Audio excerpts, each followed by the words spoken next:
Hello and welcome to Sunday Chatter. This is part of the LifeHugger podcast when we don't have a plan of what to talk about, but we invite you to come hang out with us as we chatter away on a Sunday. Like she said. So I am Evelyn. And I'm Kevin. Evelyn's going to open a book from Soul Pancake. I used to intern at this company, and they have this book called Chew on Life's Big Questions. So every page has a different question. So since we don't have a topic, we will just open a page. Yeah. we will chew one. Chew on life's big questions. All right. Kevin, are you ready? Always. I actually bookmarked this one because I want to start with this. How has your sense of right and wrong evolved? Damn, that's a big question. Yeah, we're going right into this. And this question is part of the section in the book of introspection, reflection, and identity. All right. Let's get into it. Right and wrong. I feel like... And how has it evolved? When you're younger, you accept right and wrong as it's given to you from like your parents, your teachers. Then how has it evolved? But then is that how it's been for you? Like, so when you were younger, you kind of just accepted things that, like, as other people presented them. Right. Yeah, that's how I would frame it. Okay. I guess as I got older, I had to like question all of that. But how did it evolve? This is hard. You start. Okay. Okay. I've actually thought about this one. I bet you have. Which is why I bookmarked it. So I think when I was younger, I was a lot more like one-dimensional or like stubborn in my beliefs. So take, for example, religion. I was very like, God doesn't exist, and like, you are fooling yourselves if you believe in God, and that's just how it is. And I remember having these like long debates with my friends who were religious. And they, like, at one point, I think we were really young. I think it's like, I don't know, like second grade at most. And we like sat around and we like debated God, as though we knew what was going on. Second grade. Yeah. Yeah.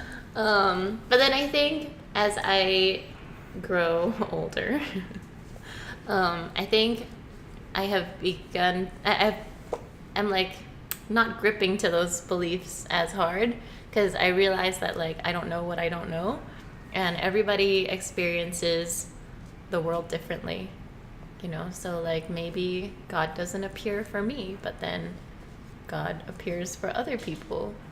And it's just individual experiences. Like if you lived and thought that this thing was true, even let's say like something that most of us would agree doesn't exist, like let's say like the tooth fairy or something, right? Like just in terms of like faith. But then if like you lived and you died believing that the tooth fairy was real, and somehow that affected how you lived your daily life, and then you died still thinking that it was real, and all you have is like this lifetime.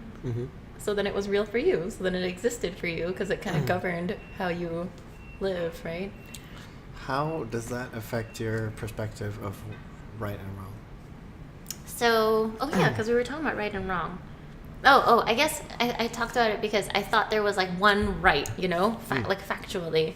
I guess not. I didn't think of it so much as like ethically. Okay. But just like what's right, like what's factual. Okay.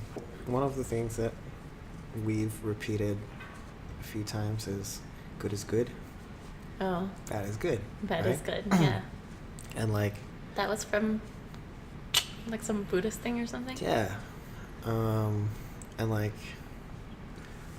I don't know how exactly that... Like, I believe that. Like, factually or not. Okay, so what it is good is good, Bad is good. bad is good. And it's just saying that there's nothing out there that's just Inherently bad good or or good. bad. It's your perception of it, it's how you take it, and in that sense there's no ethical or moral right and wrong. It's just there's context, there's always Yeah. it's all gray. There's no such thing as Yeah. right and wrong. Have you read *Sapiens*? No. So I go back to this chapter or like this part in *Sapiens* a lot because when I read it, I actually didn't finish it. It's so long. But when I read this section, I was like mind blown. I was like, oh, that is how the world works. So I can't like quote it, or I'm sure I'm not getting it like all correct, but then the idea or like what I take away from it is, so in this chapter he talks about how a lot of like morals, what's right, what's wrong, good, bad, or whatever, and like laws were just created. They're all created, right? So that society can function. Mm-hmm. So back in the days, like it was completely normal and fine to own slaves. And he gave the example of like there were laws stating that like if let's say you why is that funny? Nothing. It's like if let's say you hurt a slave, then you have to pay the owner, I'm just making this up, but something like you have to pay the owner, let's say like half a silver.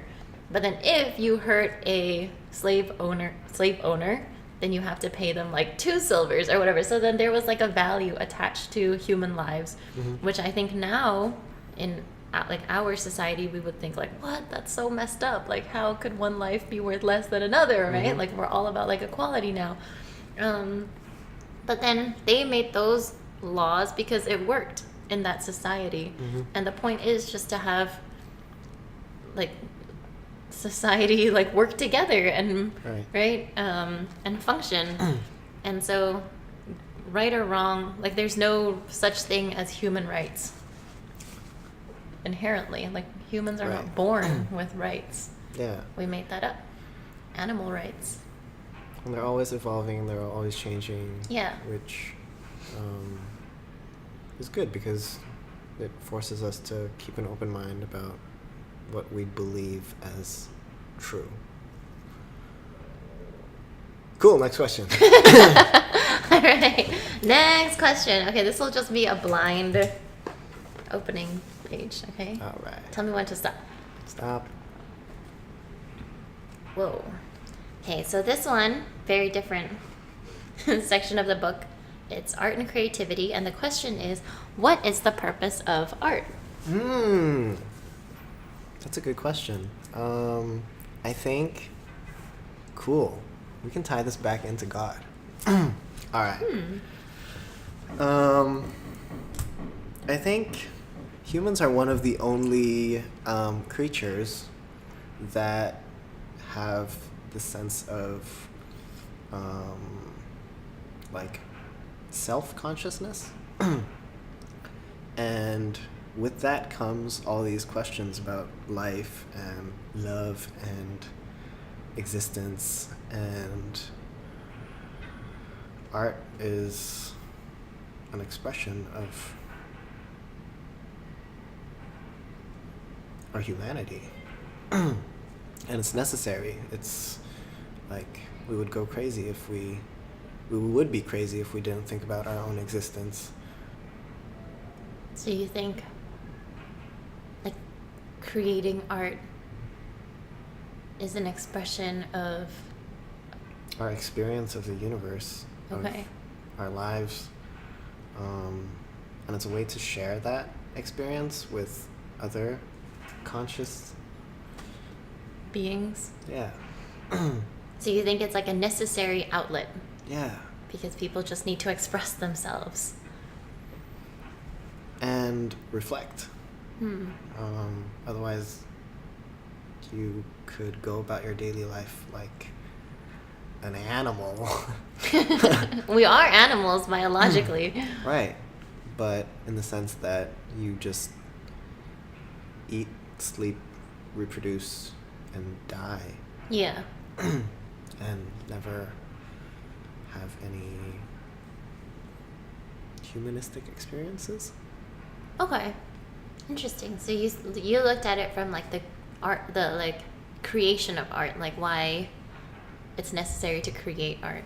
Yeah. I think on the other side of like consuming art, I think is also necessary because I think it makes you happy or it like brings out emotions. Right. Like Yeah. TLH, TM. The LifeHugger trademark. Is in itself a form of art. Yes. So why would you say you have started this podcast? Yeah, I guess it's like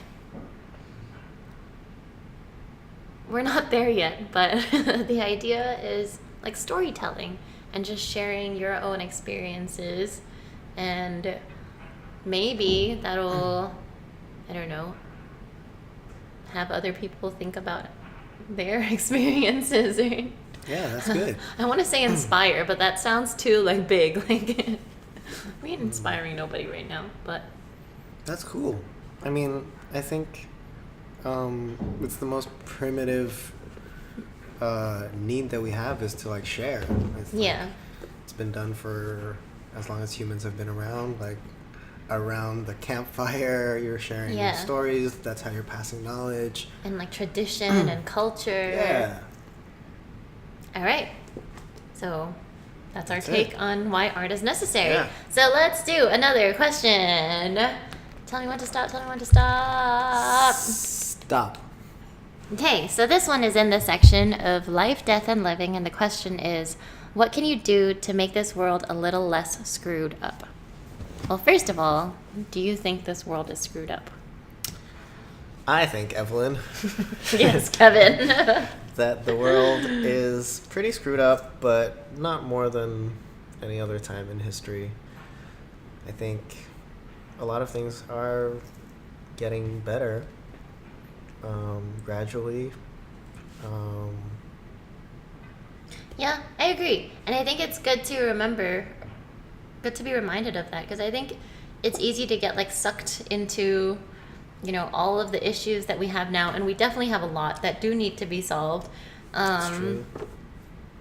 But we are, I think, better off than A lot of times. a lot of times. Like in the Middle Ages, people just pooped onto the street. Yeah.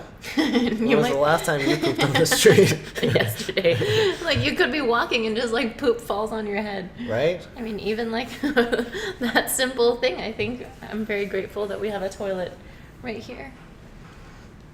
Yeah. But then what do you think you can do to make this world a little less screwed up? Well, what are you passionate about, Evelyn? The LifeHugger. Well, that's one way that you can improve the world, right? Mm-hmm. What would you say that purpose, that goal, that motivates you?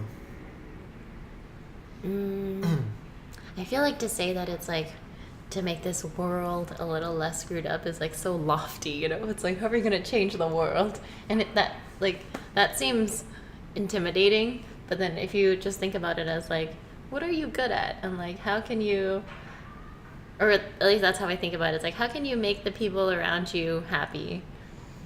And I think that's part of the idea of this podcast is you just like share things that are kind of uplifting or like makes people think about things a little bit differently. Yeah. I like that. And then if they're happy, then maybe they'll go out and do happy things. Like they'll go out and spread that to the people that they interact with.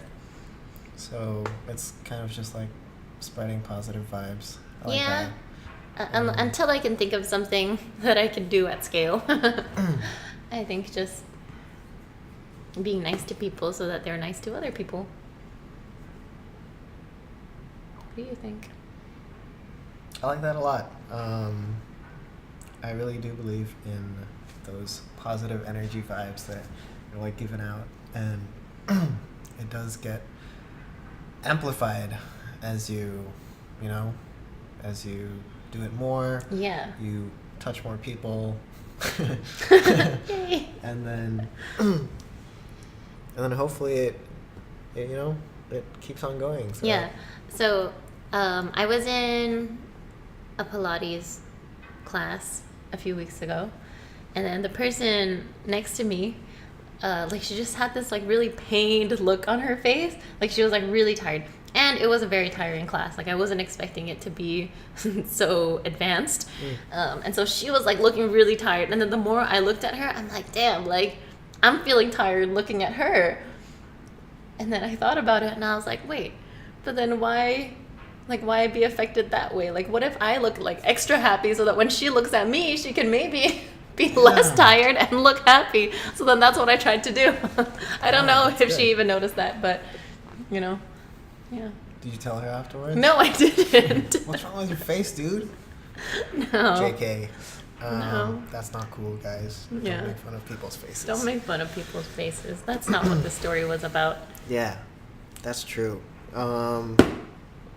Yeah, and like when you're going out and you're meeting your friends, you always want to bring that like positive energy. Otherwise, like your friends don't want to hang out with you. You know what I mean? But like, but you do have people where like they meet up and then it's about like complaining, and that's how they bond. Like some, right? But that's not cool. Don't be like them. So going from like, oh, good is good, bad is good, now we're like, this is good. Yeah. We bring positive energy. So don't be. You can hear it. Don't be negative. Yeah. JK. You do you. Whatever. Nobody cares. All right, friends. And with that, we're going to end this Sunday chatter. Thanks for hanging out. See you next Sunday. Bye.